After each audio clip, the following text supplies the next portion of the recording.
జనరల్‌గా ఆహ్, నాతో సహా ల్యాండ్ తీసుకునేటప్పుడు ఏం చూస్తా అంటే చుట్టుపక్కల ఉన్న ఏమేమి ఉన్నాయి అసలు? అవును. డెవలప్‌మెంట్స్ ఏమేమి ఉన్నాయి? లేదంటే సాఫ్ట్‌వేర్ కంపెనీలు ఉన్నాయా? ఫ్యాక్టరీస్ ఉన్నాయా?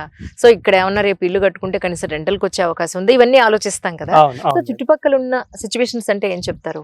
మనకి మేడం 2011లో ఆదిబట్ల అనేది దాదాపుగా 34 స్క్వేర్ కిలోమీటర్స్‌లో ఉన్న ఆదిబట్ల మున్సిపాలిటీలో హ్మ్. 14,000 మాత్రమే మనకి పాపులేషన్ ఉండేది మేడం. హ్మ్. ఈరోజు మనం చూసుకుంటే దాదాపుగా నియర్లీ 1,00,000 to 1,50,000 మనకి దాదాపుగా మనకి పబ్లిక్ మనకి ఇక్కడ స్టే చేస్తున్నారు. హ్మ్. ప్లస్ కంపెనీస్ కూడా ఈ 34 స్క్వేర్ కిలోమీటర్స్‌లో దాదాపుగా మనకి ఇండియాలోనే ఫస్ట్ వచ్చేసి ఏరోస్పేస్ సెజ్ ఇండియా వైజ్‌గా మొత్తం అంతా హ్మ్. మనకి ఆదిబట్ల అలొకేట్ చేయడం జరిగింది. హ్మ్. టీసీఎస్ కంపెనీ మొదలుకొని helicopter manufacturing, service, body parts, wings units manufacturing కూడా హ్మ్. టోటల్ అంతా ఆదిబట్లోనే రావడం జరిగింది మేడం.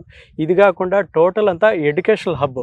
టోటల్ వచ్చేసి మనకి గురునానక్, శ్రీ హిందూ, సివిఆర్, తర్వాత ఏవిఎన్ కాలేజ్ లాంటి ఇంజనీరింగ్ కాలేజెస్ ఉన్నాయి. మీకు ఢిల్లీ పబ్లిక్ స్కూల్ లాంటి ఇంటర్నేషనల్ స్కూల్స్ అంతా కూడా మనకి సిటీ అవుట్కట్ ఓఆర్ఆర్ సైడ్ ఉన్నాయి. హ్మ్. ప్లస్ మనకేంటి వెరీ ఈజీ క్లోజ్ టు మనకి ఇంటర్నేషనల్ ఎయిర్పోర్ట్ మేడం. హార్డ్లీ మనకి ఇక్కడ నుంచి వచ్చేసి ఒక 25 to 30 కిలోమీటర్స్ లోపు మనకి ఎయిర్పోర్ట్కి ఈజీ కనెక్టివిటీ మేడం.